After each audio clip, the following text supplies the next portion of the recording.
je suis accompagnée de Steve et Jeannie Jackson. Salut, ça va bien? Salut! Ça va bien, toi? Eh oui, merci. Hey, je vais commencer avec la question que tout le monde se demande. C'est quoi le lien entre Steve et Jeannie Jackson? On est frères et sœurs, mais on sort aussi ensemble. Pour ça, dans les filles, Granby, c'est ça que ça donne. Non, pour vrai, on est un couple. Fait que finalement, si je récapitule, vous êtes et un couple et une famille. Un couple, une famille, et on a même un band ensemble. Wow, c'est genre l'achievement. Pas super. Faut qu'on s'endure. Il y a aussi une question qui vient de la communauté du Bad Crew. J'ai Claudia qui me demandait de vous demander c'est quoi le secret de l'amour éternel? Et tabarnak! J'ai sacré à TV. Excuse-moi. Maman, je m'excuse. Mais t'entends pas, c'est pas grave. Il entend pas, lui. Hein? Non, lui, non, il entend pas. Le secret de l'amour éternel. T'as-tu une réponse?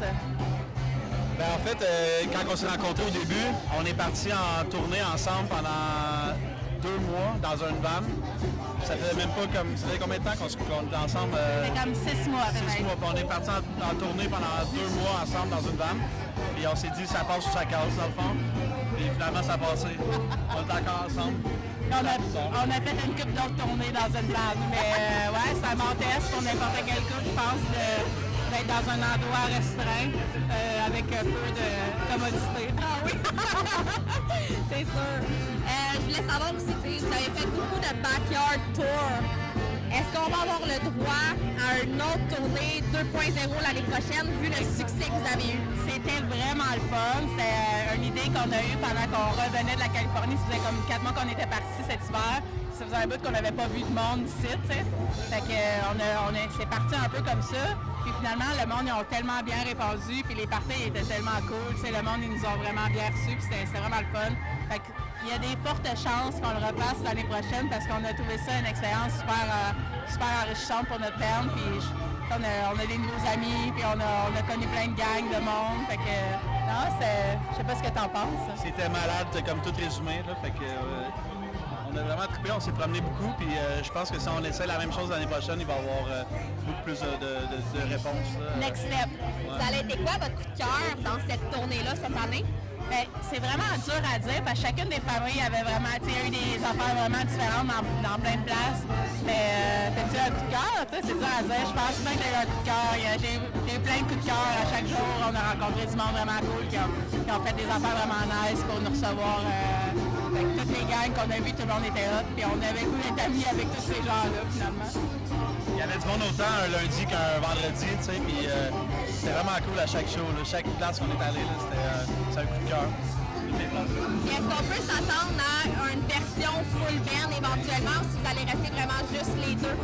On y pense souvent, mais en même temps, il y a tellement de bons côtés d'être juste deux pour nous qu'on n'est pas encore comme décidé. Mais peut-être que si on avait pour certains shows, peut-être qu'on prendrait des musiciens avec nous pour certains festivals, si on a la chance de jouer dans plein de festivals, pour vrai. Et je pense qu'on aurait des encore meilleures opportunités si on avait un full band parce que le monde sont un peu... quand t'es un band acoustique que t'es juste deux, souvent c'est comme t'es peut-être moins considéré pour être sur des gros line-up. Mais pour vrai, on y pense, on aimerait ça. Ça serait cool d'avoir de la bass, d'avoir du drum et d'avoir un autre instrument folk. Mais on trouve ça vraiment le fun d'être juste deux et pas de se casser la tête non plus. Fait que on n'agrandit pas la famille tout de suite. On a déjà Wesley là, qui est un projet en soi. Je vais te laisser cette réponse-là. J'ai pas entendu tout ce que tu as répondu. J'approuve. Ça doit être ça aussi, le succès du bonheur. Prochaine question, c'est pour Steve. OK. Je voulais savoir aussi, dans le fond, la meilleure anecdote que vous avez à nous raconter par rapport à votre tour story. Hey, la meilleure anecdote, là. Ben, pour de vrai, là, tout est bonne pour compter l'anecdote. C'est laquelle la meilleure anecdote, je pense?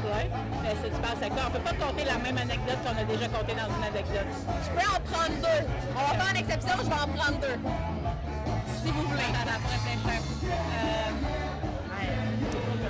Ben, je te dirais que une des anecdotes qui est assez cool de la tournée qu'on vient de faire aux États-Unis, c'est que la première fois qu'on est allé là-bas, Jake, le chanteur de Quel Bordel, de Mannequin Vanity Records.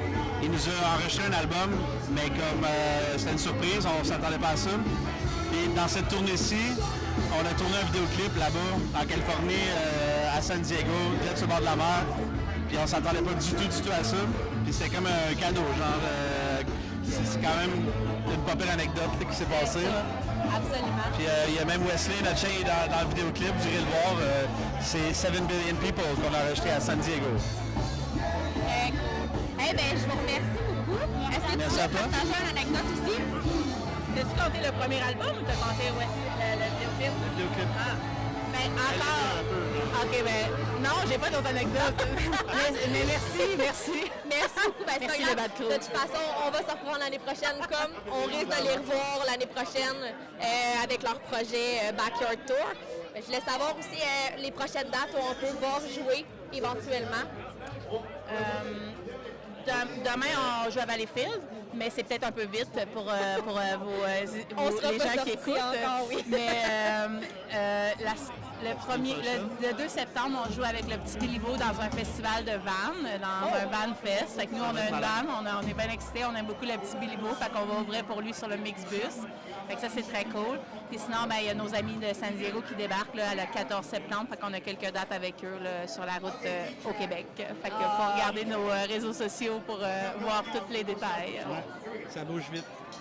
Merci beaucoup. Merci à toi. Merci à vous autres.